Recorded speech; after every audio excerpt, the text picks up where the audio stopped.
Welcome to my channel Prashant study hub. My name is Prashant Lavania और हम पढ़ रहे हैं स्टेट्स ऑफ मैटर। तो हमने अपने इंट्रोडक्टरी लेक्चर में बात की थी कुछ गैसेस स्टेट्स के बारे में। गैसेस स्टेट में हमने थोड़ा मेजरेबल प्रॉपर्टीज़ पढ़ी थी इसकी, और एक बेसिक गैस लॉ पढ़ा था जिसका नाम था बॉयल्स लॉ। Boyle's law. तो बॉयल्स लॉ क्या कहता था? Boyle's law, according to Boyle's law, pressure was inversely proportional to volume for a given mass and condition was at constant temperature. Temperature was constant. ठीक है, तो इस पर हमने एक न्यूमेरिकल भी किया था। तो आज थोड़ा सा इस पर एक और न्यूमेरिकल करते हैं, फिर आगे बढ़ेंगे हम चार्ल्स लॉ पर, ईटी लॉ, एवोगाद्रोज लॉ। सबसे पहले एक जल्दी से एक इसका न्यूमेरिकल कर लेते हैं जिससे थोड़ा सा कंसेप्ट इसका और क्लियर हो जाएगा। सपोज ये हमारे पास कोई सिस्टम है और यहाँ पे एक पिस्टन लगा देते हैं। ठीक है, ये पिस्टन है, यहाँ पे फोर्स लगाएंगे हम, कुछ प्रेशर अप्लाई करेंगे।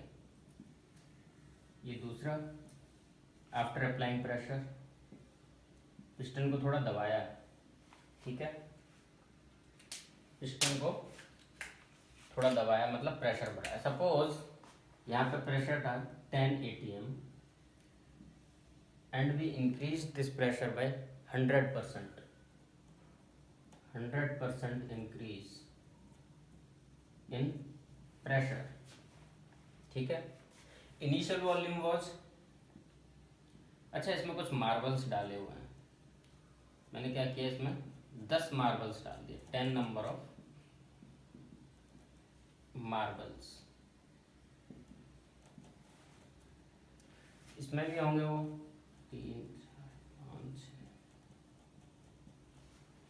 ठीक है, इनिशियली इसका वॉल्यूम था 1 लीटर।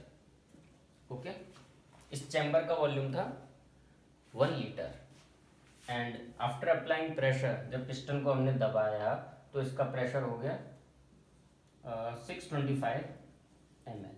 ठीक है, इसका वॉल्यूम, ये प्रेशर बढ़ाया हमने, पिस्टन दबाया तो इसका वॉल्यूम डिक्रीज हो गया 625 ml। तो हमको condition is temperature is constant. Temperature is constant. Now find out the volume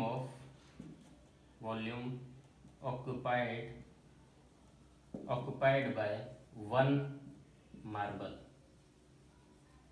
total कितनी मार्बल्स हैं? 10। एक मार्बल ने कितना वॉल्यूम ऑक्यूपाई किया वो हमको निकालना है। अगर ये कंडीशन दी हुई है तो सपोज मार्बल का वॉल्यूम हम लेते हैं V, इसका वॉल्यूम है V, एक मार्बल का वॉल्यूम लेते हैं हम V। टेम्परेचर कांस्टेंट है, बॉयल्स लॉ अप्लाई कर सकते हैं। बॉयल्स लॉ क्या था? कंडीशंस थी for a given mass and constant temperature. ठीक है, तो P was inversely proportional to V, मतलब P1V1 equals to P2V2। Okay, तो इनिशियल प्रेशर कितना था? 10 atm 10 एंड वॉल्यूम कितना होगा? वॉल्यूम होगा इस सिस्टम का, क्योंकि गैस पे हम अप्लाई कर रहे हैं ये इक्वेशन, ये गैस के लिए है, तो मार्बल्स का वॉल्यूम हमको इसमें से माइनस करना पड़ेगा। तो टोटल वॉल्यूम वाज 1 लीटर, लेकिन गैस को फैलने के लिए कितना वॉल्यूम मिल रहा है? 1 litre minus volume of 10 marbles. तो 1 लीटर को लिखते हैं, चलिए ml में ले लेते हैं 1000, क्योंकि यहाँ ml दिया हुआ है, माइनस एक का v है तो 10 का 10v।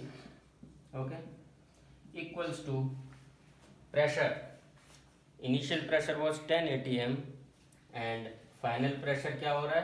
100% increase in pressure. 100% increase का मतलब 10 atm था, 10 atm और बढ़ा दिया। 10 atm प्रेशर इनिशियल था, 100% इंक्रीज का मतलब 10 atm और बढ़ा दिया, मतलब final pressure will be 20 atm। 20 into final volume होगा इस चैम्बर का वॉल्यूम, मतलब 625 ml and 625 minus volume of the marbles 10V.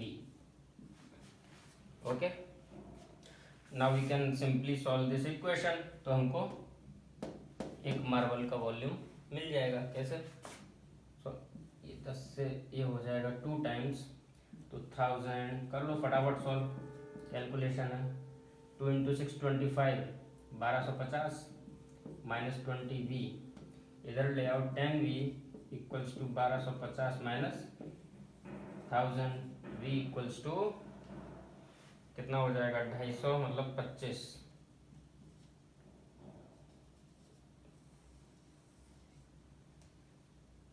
25 ml. 25 ml volume है एक मार्बल का, तो 10 मार्बल्स का हो जाएगा 250 ml. 10 मार्बल्स का 250 ml हो गया. तो यहाँ पे गैस के लिए वॉल्यूम, गैस को फैलने के लिए कितना वॉल्यूम मिल रहा था? 1000 माइनस 250, मतलब 750 ml में गैस घूम रही थी. और यहाँ कहीं कितने में गैस घूम रही थी? यहाँ भी 250 माइनस कर दो इसमें से. क्लियर है? सिंपल है कंसेप्ट बॉयल्स लॉ का. ग्रेट. चलिए अभी हम नेक्स्ट लॉ पढ़ेंगे, that is Charles law. Charles law में तो भी कंडीशन वही रहेगी. For a given mass upon same रखते हैं. यहाँ पे मास क्या रखते हैं? चार्ल्स लॉ क्या बोलता है? For a given mass of system, for a given मास,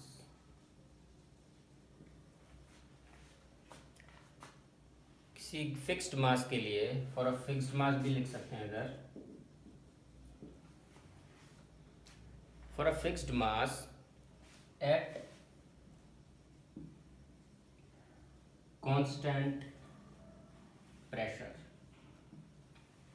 ठीक है, किसी कांस्टेंट प्रेशर पर volume is directly proportional to temperature. Simple है. For a fixed mass and at constant pressure volume is directly proportional to temperature. तो इसको बोलते हैं V equals to KT, या फिर इसको लिख सकते हैं हम V1/T1 equals to V2/T2, because यहाँ से क्या है, V/T इक्वल्स टू कॉन्स्टेंट है कुछ K. ठीक है.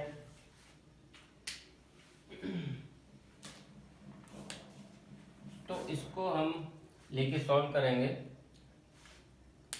कुछ क्वेश्चन भी सॉल्व करेंगे और देखेंगे इसके ग्राफिकल क्वेश्चंस कैसे बन सकते हैं.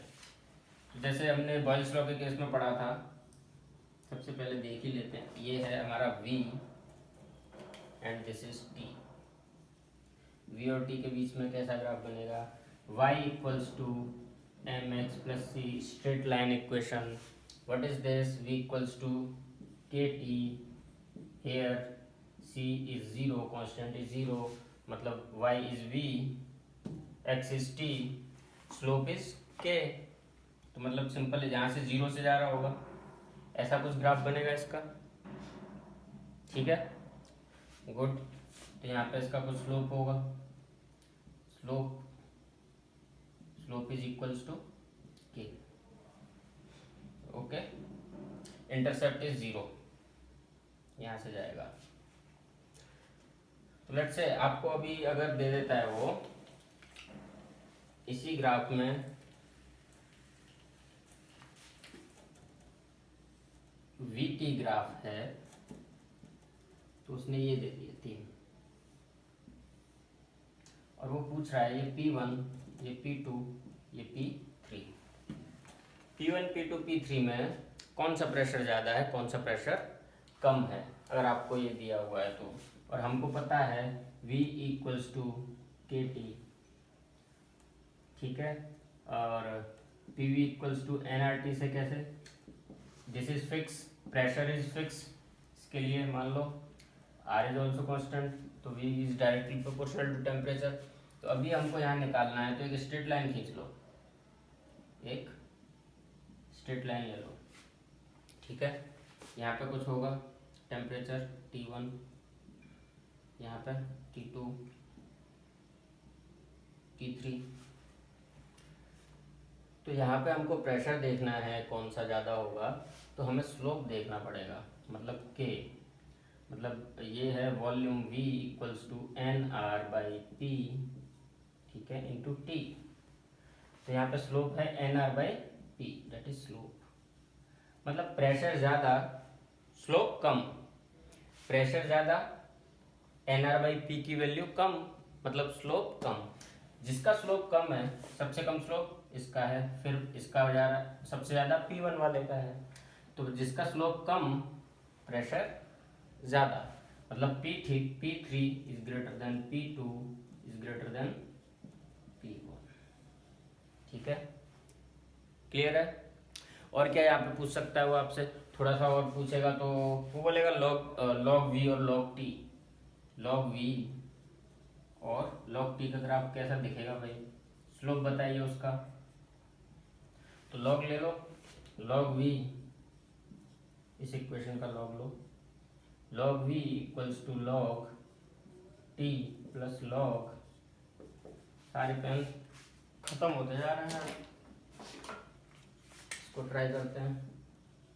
Great, log T plus log K, okay.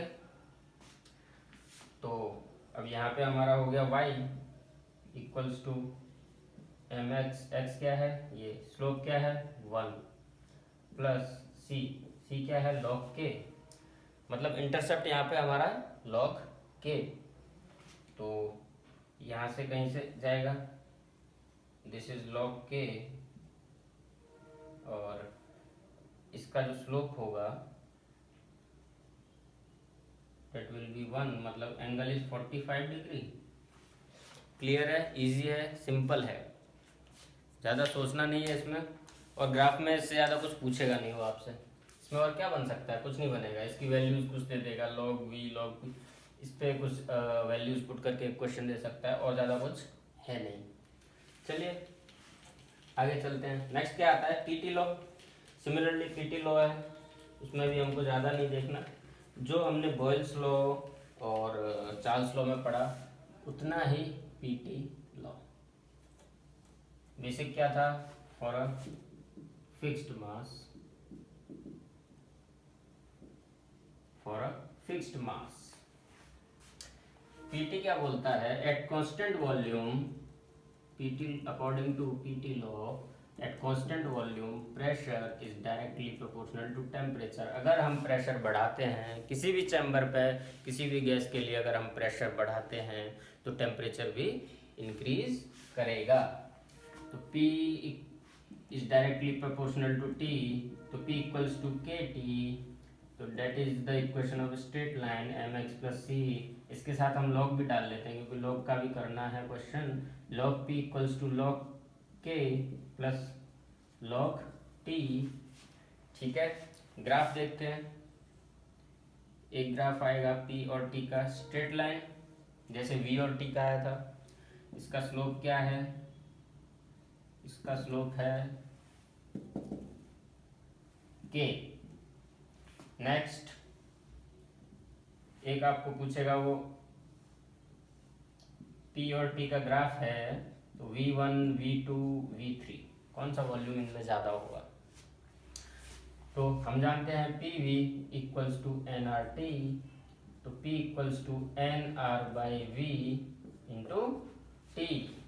Slope is NR/V, slope is NR/V। तो स्लोप ज़्यादा वॉल्यूम कम, जिसका वॉल्यूम कम है उसका स्लोप ज़्यादा होगा। तो स्लोप सबसे ज़्यादा है V1 का, तो इसका वॉल्यूम कम हो जाएगा। स्लोप सबसे कम है V3 का, तो इसका वॉल्यूम सबसे ज़्यादा हो जाएगा। तो V3 is greater then V2 is greater then V1। And third one is log P versus log T, log P versus log T। फटाफट करिए, कुछ नहीं है, सिमिलर है तीनों। अपन क्या चेंज कर रहे हैं, at constant temperature, at constant pressure, eight constant volume. ठीक है, नेक्स्ट भी आया एवोगाद्रो, उसमें आएगा कांस्टेंट प्रेशर भी होगा, टेम्परेचर भी होगा, उसमें हम नंबर ऑफ मोल्स को समझेंगे।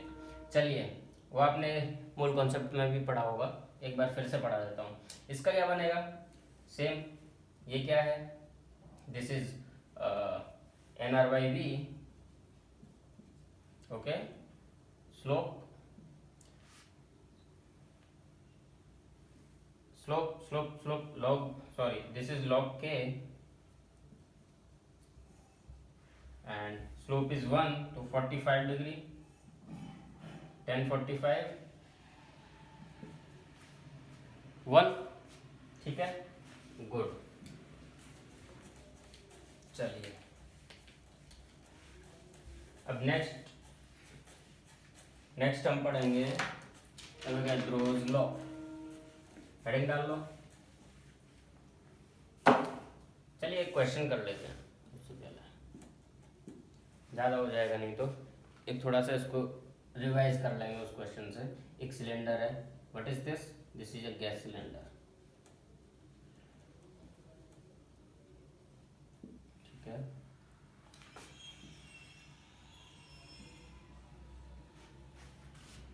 ये गैस सिलेंडर है, सेम है दोनों, इसका प्रेशर है 10 atm, ओके, एंड इसका maximum pressure which it can bear, maximum pressure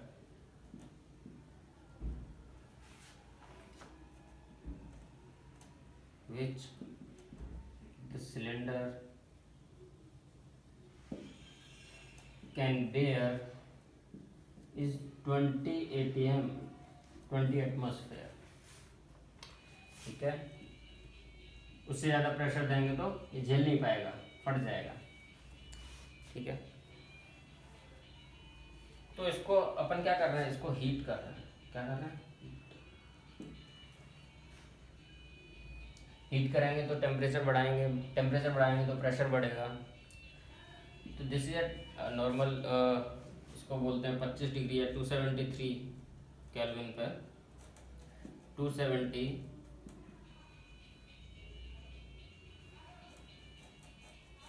initial is let's say 300 kelvin डाल देता हूँ, ठीक है, 300 केल्विन। तो question is how much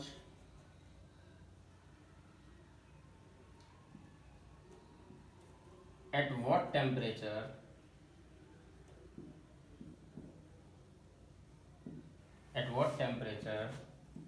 the cylinder gets burst if the fire breaks out,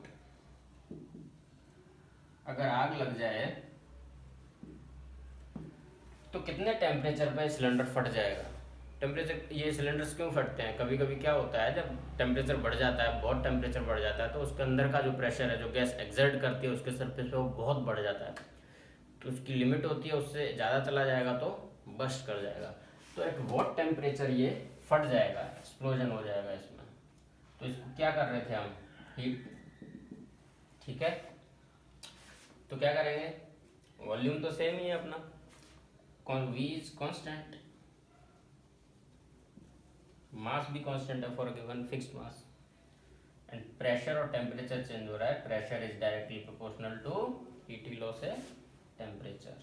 तो P1 by T1 equals to P2 by T2। P1 क्या है, 10 atm divide by what is T1, 300 kelvin, equals to P2 is 20 maximum pressure, उसके बाद तो वो bast हो जाएगा, explosion हो जाएगा, and T2 we have to find out at what temperature it get burst. तो T2 इक्वल्स टू 300 इंटू 20/10, ये तो 600 केल्विन, 600 केल्विन टेम्परेचर पे इसका प्रेशर 20 atm पहुंच जाएगा और इट विल एक्सप्लोड। क्लियर है? चलिए अब अपन पढ़ेंगे अवोगाद्रोस लॉ। अवोगाद्रोस लॉ में क्या था?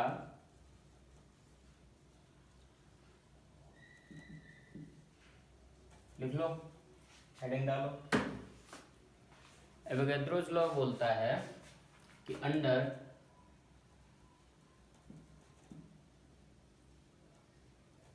Similar condition of pressure and temperature, under similar condition of pressure and temperature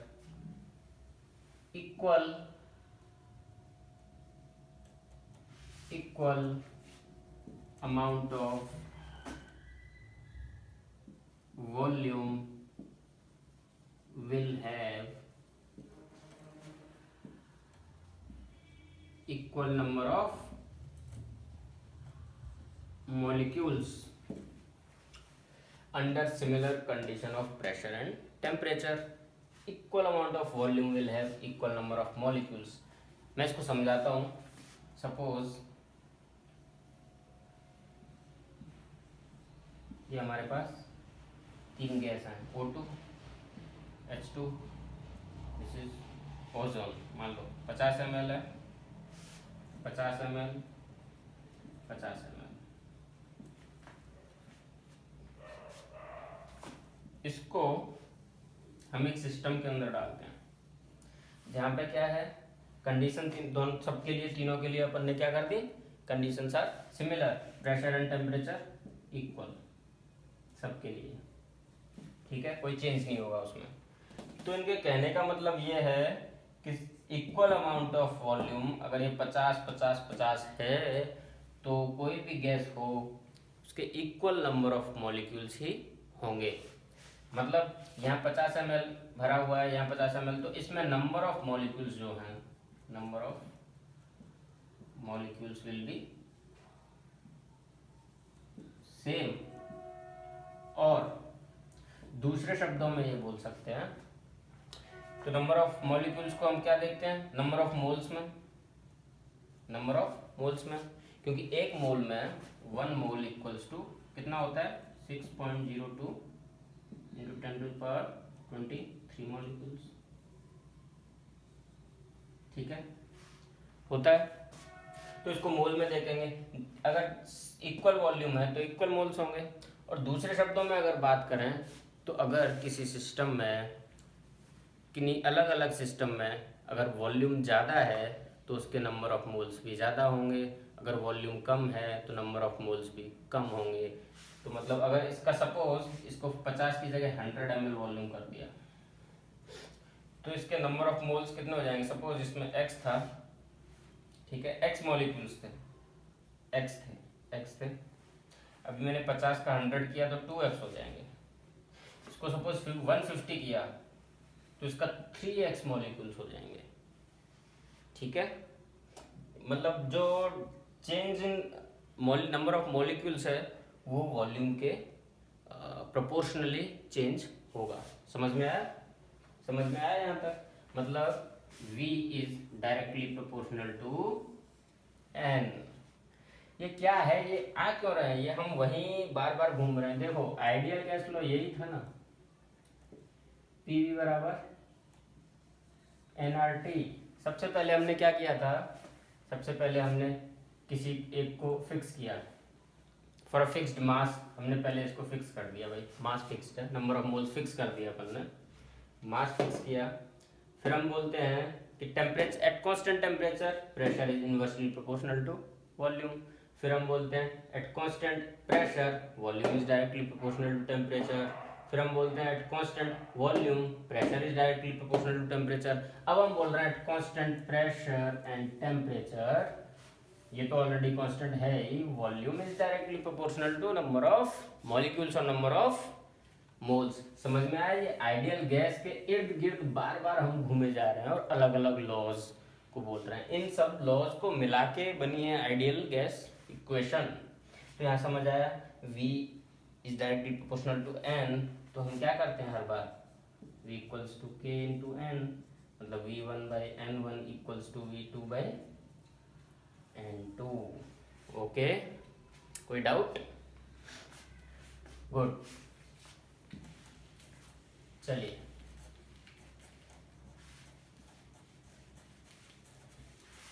इसको एक समझने के लिए छोटा सा एक एग्जांपल देख लेते हैं, ठीक है।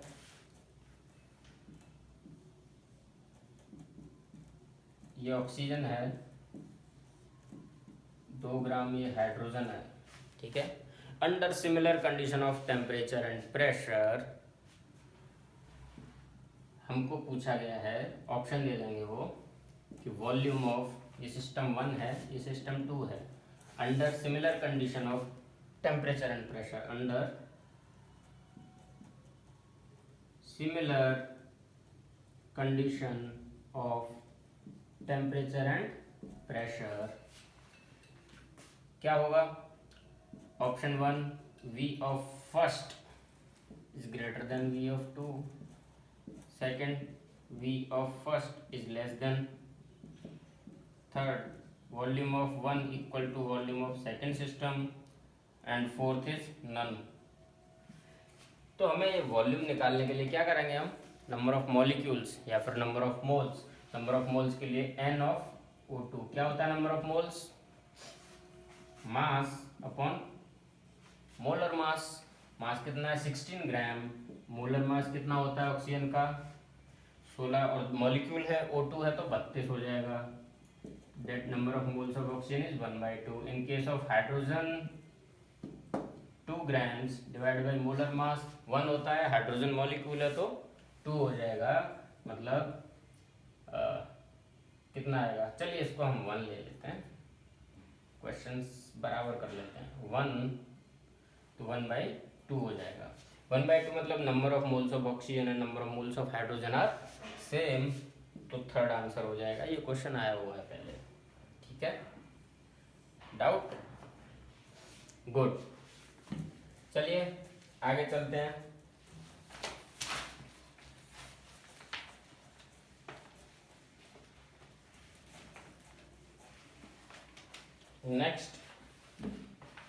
नेक्स्ट पढ़ेंगे हम equation of state.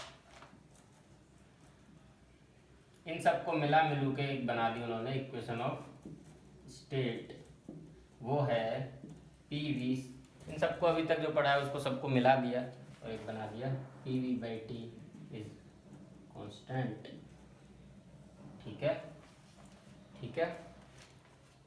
PV/T is constant for fixed mass, for a fixed mass.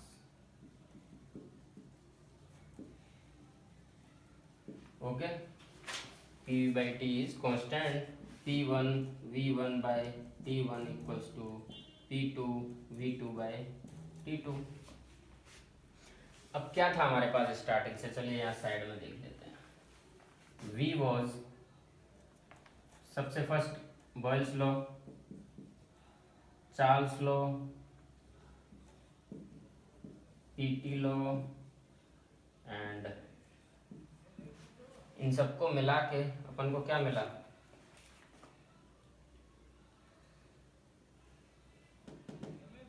P is inversely proportional to V, P is directly proportional to T। इन दोनों से क्या मिल जाएगा, P is directly proportional to T/V, ठीक है ना। तो PV is directly proportional to T और V is directly proportional to N, तो आ जाएगा PV is directly proportional to NT। इसको हटाने के लिए एक कांस्टेंट आया जिसका नाम है universal gas constant, R is universal gas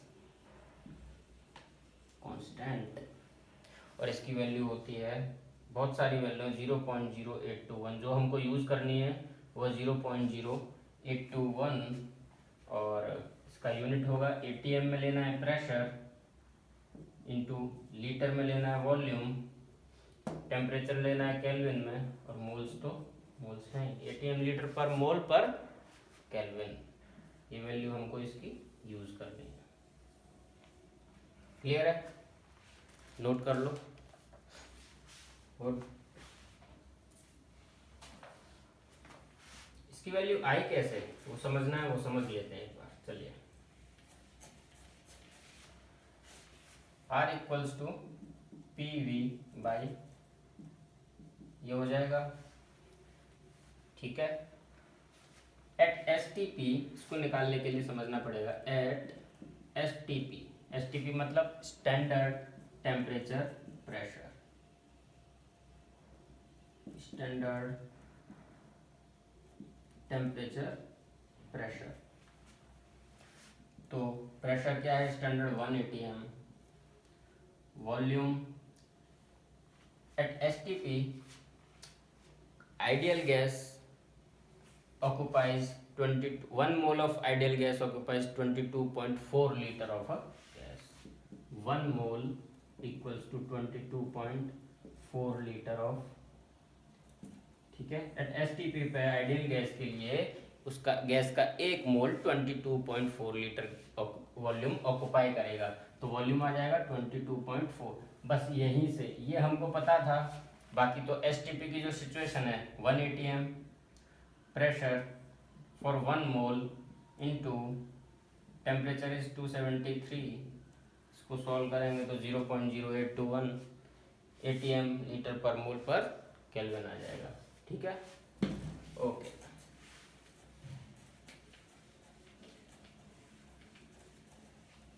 चलिए, तो आर की कुछ डिफरेंट वैल्यूज देख लेते हैं हम। नेक्स्ट होती है 8.314 जूल पर मोल पर केल्विन। अगर जूल में पढ़ते हैं, ये हमको लगाना नहीं है, ये जब एनर्जी पढ़ेंगे तब आएगा, ये हमको अभी यूज़ करना नहीं है। ये भी वैल्यू होती है। और 1 जूल टू अप्रॉक्सीमेट 2 कैलोरीज पर मोल पर केल्विन, ये भी होती है। बाकी ये अभी हमको यूज़ नहीं करना है। हम ज़्यादातर यूज़ क्या करेंगे, 0.0821, याद कर लो इसको, एटीएम लीटर पर मोल पर केल्विन। फटाफट से याद रहना चाहिए, वहाँ पे तुम्हें निकालने के लिए टाइम नहीं रहेगा। 3 मिनट मिलते हैं सिर्फ एक क्वेश्चन करने के लिए, तो वहाँ पे ज़्यादा सोचने का टाइम है नहीं अपने पास। चलिए, क्योंकि यूनिट्स बहुत इंपॉर्टेंट है, यूनिट्स को याद रखना है। अगर यूनिट में, अगर beware of units, because units are dogs, समझो, सावधानी रखनी चाहिए, नहीं तो ये खतरा पहुंचा सकते हैं तुमको। तो यूनिट की बात करते हैं, प्रेशर, ठीक है, 1 atm। अगर कुछ और दिया है तुमको, 1 atm इक्वल्स टू क्या होता है, 760 mm ऑफ Hg। अगर इसमें दिया है तो 76 सेंटीमीटर ऑफ Hg, और क्या लिख सकते हैं, अप्रोक्सीमेटली 10⁵ पास्कल, ठीक है। या फिर 1.01325 इंटू 10⁵ 101.32 किलो पास्कल, ठीक है। 760 इक्वल, ये तो इक्वल ही है, अप्रोक्सीमेट क्या, 760 टॉर। अगर कुछ और यूनिट दिए आपको तो आप सिंपली इसमें एटीएम में कन्वर्ट करो और क्वेश्चन को सॉल्व करो। ये प्रेशर हो गया। अगर वॉल्यूम का देखें तो याद कर लो भाई, है मैं दूसरी बार बता रहा हूँ, लास्ट लेक्चर में भी बताया था। तो आपको वॉल्यूम लेना है लीटर में, 1 लीटर, ठीक है। 1 लीटर इक्वल्स टू 1000 ml, ठीक है, इक्वल्स टू 1 डेसीमीटर क्यूब, ठीक है। और आगे क्या आ जाएगा, 1 metre cube equals to 1000 litre. 1 metre cube equals to 1000 litre, इन दोनों में कन्वर्ट कर सकते हैं। सेंटीमीटर क्यूब भी दिया होगा, 1 centimetre cube equals to 1 litre. 1 centimetre cube equals to 1000 centimetre cube equals to 1 litre. Okay, note कर लो.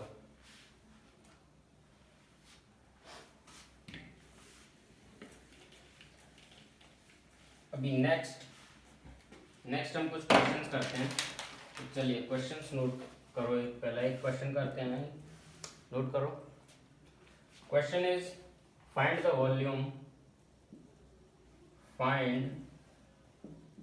Volume of 32 gram of methane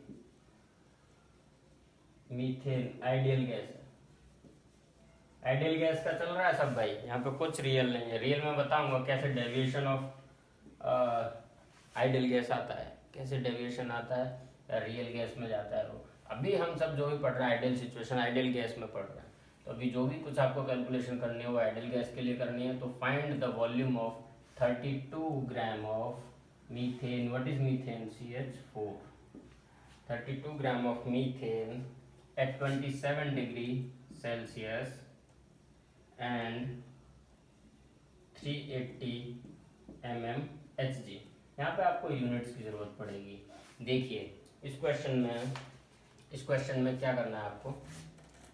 PV equals to nRT, ideal gas equation. ठीक है. What is pressure? 380 mm of Hg.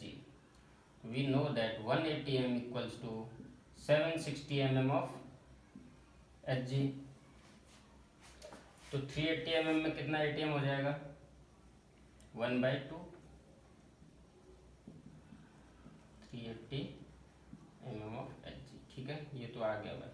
आधा ATM, 0.5 ATM. Next 27 degree Celsius है. 27 degree Celsius मतलब 300 kelvin. इसमें plus 273 करेंगे तो तुम्हारा केल्विन में कन्वर्ट हो जाएगा. ओके, ये बच्चों वाली चीज़ें हैं, आपको आनी चाहिए.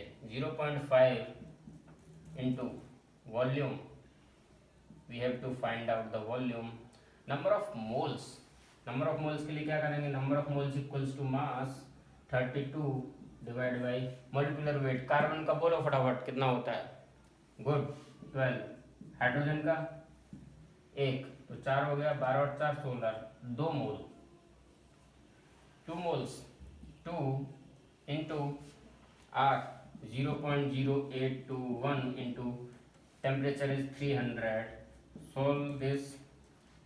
2 गुणा 0.0821 into 300 divide by 0.5 litre. Okay, units का ध्यान रखना है. Please beware of units. अगर यूनिट्स में अगर आप कन्वर्जन में प्रॉब्लम करेंगे तो ये क्वेश्चन आपको पक्का कहीं ना कहीं धोखा दे सकते हैं, बहुत नुकसान करवा सकते हैं. +3 की जगह -1 मिल जाएगा. चलिए नेक्स्ट क्वेश्चन.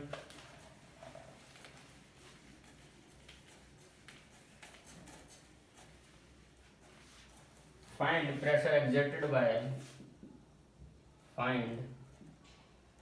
pressure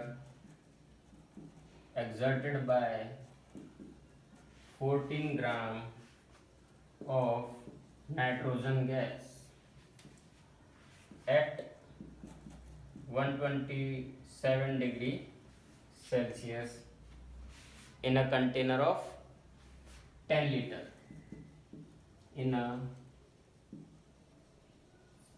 फटाफट करो, पॉज करके तुरंत सॉल्व करो. In a container of 10 litre.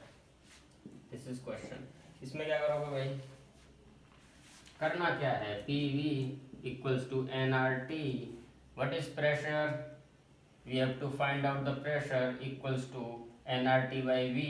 Number of moles 14 divide by nitrogen का मोलिकुलर वेट.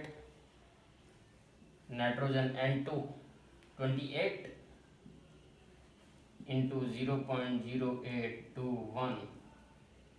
127 plus 273. 400 हो जाएगा भाई केल्विन में। ये तो सॉल्व करो और प्रेशर की जो यूनिट आएगी that will be ATM। Okay, calculation खुद से कर लो फटाफट, इजी है, गुड।